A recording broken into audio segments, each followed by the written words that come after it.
What's going on, guys, and welcome back to the channel. So my name is Snussy Copen, or Matt. If you guys are stopping by for the first time, this is my 2008 lifted JKU 6-speed Wrangler. This is my $900 perfect daily driver, which, for lack of better terms, hasn't really been so perfect. Now, in the last upload of this Jetta, I was actually driving to go get the check engine scanned, and ended up getting 4 burn holes inside the car because the heating element in the heated seats was actually burning through and hitting like the little buttons on my pants and burning completely through. I was just driving, and then all of a sudden I was like, what is that smell? Lo and behold, though, I feel like our mass airflow sensor needs to be cleaned either or replaced. So today we're going to give it a shot. Rather than spending $100 on getting a new mass airflow sensor, we are going to clean it out. I'm going to show you guys how to take it apart on the Volkswagen Jetta, which is a 2004 2.0 liter. Should be very, very simple and only take a couple minutes. Now, I will stress the fact that whenever you are cleaning out your MAF sensor, that it is very important that you only use MAF sensor cleaner. The inside components of the actual sensor itself are very, very sensitive. So therefore, you don't really want to use anything else other than the mass airflow sensor cleaner. It dries super, super quick. And honestly, it's the best route you can go. You definitely don't want to use brake cleaner. You don't want to use anything along those lines. I know some people are like, oh, you can use a cotton swab and alcohol, which yes, you can do that. But honestly, the pressure that you get out of this cleaner, it's going to end up cleaning up the majority of the gunk. So we're going to find out if it gives any type of improvement to the Jetta, which I'll start the Jetta up now. We'll see how rough the idle is, just because it has been having a little bit of a rough idle, as well as kind of shifting kind of weird. Now, before we start this up, I'm actually going to let you guys know that, like, even if you have a check engine light on right now, like such as I do, even once you clean out the sensor or you end up getting a new MAF sensor, you're gonna have to get that code cleared. It is not just going to clear itself. Overall, our idle seems like it is fine at the moment. Now, we did run it this morning. I'm gonna see if I initiate it into drive, if it acts kind of goofy, which is so weird. We talked about this in the last Jetta video, that it's wanting to act up sometimes when it's cold and other times when it's not. Let's pop the hood and get to it.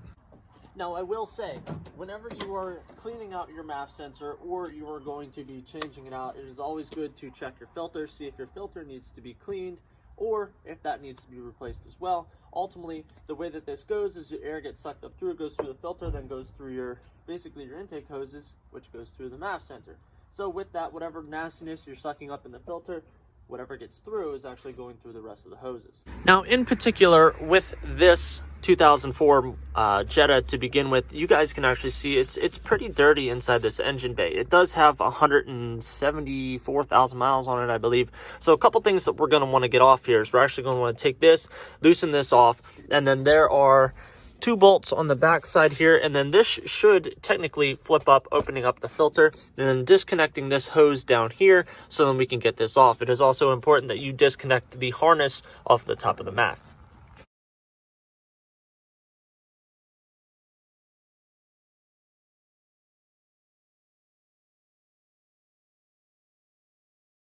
So now that we have all of this off, you guys can actually see that this air filter is probably not the cleanest. Absolutely, yeah, look at that. That is absolutely nasty on the other side. So what I'm actually going to do is I'm going to actually hook up the air compressor, and I'm going to spray this out in the meantime until I can go get a new filter for this. But your MAF sensor is right inside here. So inside these little portions right here, you can actually see the lines going across. That is the area that you really want to hit, as well as going in through here, which it does look like there's a little bit of gunk. As I was actually looking a little bit further into this, I flipped this up onto this side. This was installed at 101,000 miles, so literally 73,000 miles ago. That's pretty insane, so we definitely want to get a new filter for this Jetta.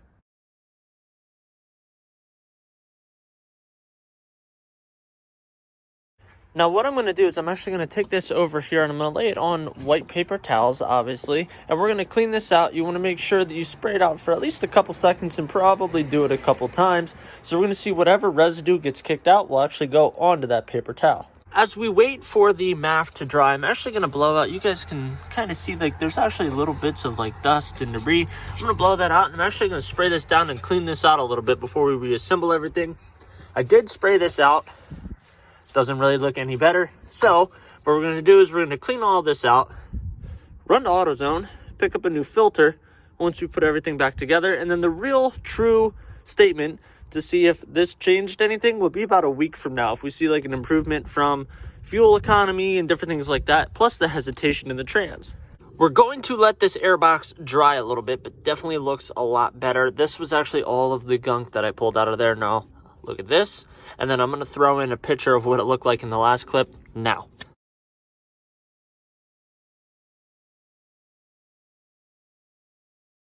Looking back, knowing that I was actually going to be doing this video, I probably should have picked up the filter before I did it. So basically what's going to happen now is I'm going to have to go get the filter, come back, take the airbox apart, probably spray it out again with the compressed air, and put everything back together. But on the drive there, we're going to see if there's any hesitation still or anything like that in the trans. We have now picked up our air filter. This was $14.99 from AutoZone. And once we get back to the house, we're going to pop this sucker in and see how everything is. It actually looks like it's going to rain, so I'm going to quickly pop this filter back out so we can pop the new one in.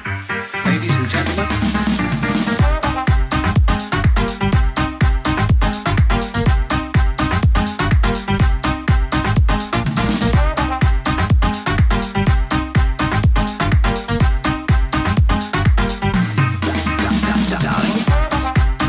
Alrighty guys, so we are completely back together. I wanted to ask everybody while they were here and we get to this point in the channel, do you guys want to see me do a detail clean video where we end up polishing all of this stuff up? This will actually clean up really, really nice.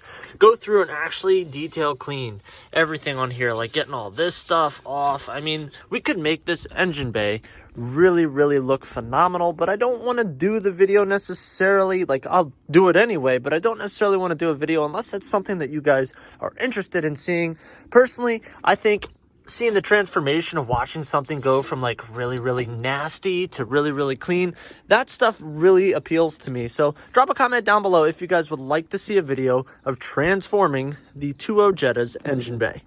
Also, a really, really big thing with that air filter, I'm actually going to make a little notebook on my laptop just stating when we put the new filter in.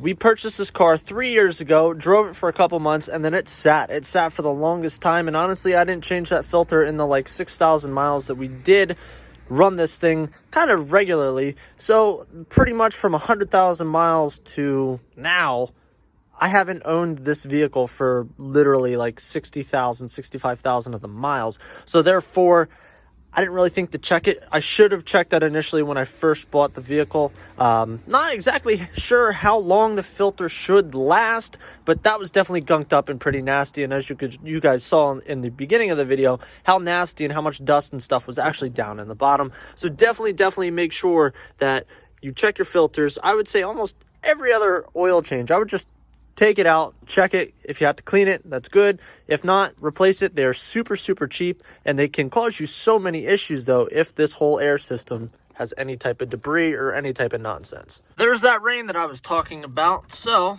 obviously, like I said, the check engine light will not go away. Let's see how everything's looking here. Obviously, the vehicle was somewhat warm earlier, but the RPMs are definitely a little bit lower.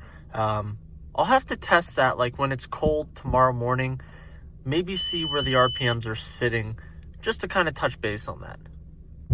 This might sound really, really weird, just because the 2.0 is not really known for speed by any means whatsoever. You can definitely tell a little bit more get up and go in this right now, and I apologize if the camera's kind of shaky. You guys are mounted on the dash, but there is a little bit more pep in the step. The transitions in the transmission are like really, really smooth in comparison to how it was. I don't want to jinx myself just yet. I've only been out on the road for a couple minutes, but honestly, it feels a lot smoother in comparison to what it was. So maybe we did find a cheaper alternative. As we approach a stop sign right now, one of the biggest issues that we were having was you would come to a complete stop, the car would almost like be like jerking forward like this. And honestly, I'm sitting very, very still right now. The other thing was when we would go to accelerate from a stop sign, it would like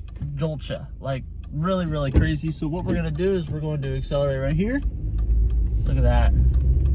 Look at that. Super, super smooth. Honestly, like I was not worried that I had to buy a MAF sensor or anything like that. I think the filter definitely had something to do with it being 73,000 miles, you know, of a lifetime inside of this car. And it honestly shows that you can do something very, very cheap that can save you money in the long run. Now, obviously, maintaining it and not letting it necessarily get to that point and letting it go that long. But you can see right now we are running smooth. We didn't have to do anything too expensive, too crazy. All I did was I bought the $8 can of MAF sensor cleaner, and I bought a new filter. And not saying that every single car and every single situation is going to be that simple. I consider myself very lucky with that, considering some of the hesitations and the jolting that we were dealing with this car. It's just kind of relieving at the end of the day that, you know, it was such a simple, less than $30 fix for this car. Like I said in the last clip, like, this road's really, really bumpy. But let's see, pulling up to my grandfather's driveway right now, normally we would get like a really, really hard buck. Now, he does have like a transition into his driveway, so you might see the camera jolt a little bit. So I'm gonna try to hit that bump right there. Let's see here, do we jolt at all? Not one bit. That is freaking awesome. I hope you guys enjoyed this video. If you watched all the way through, make sure you smash that subscribe button down below. Join us on our journey to 10,000 subscribers, and I will catch you guys in the freaking next one.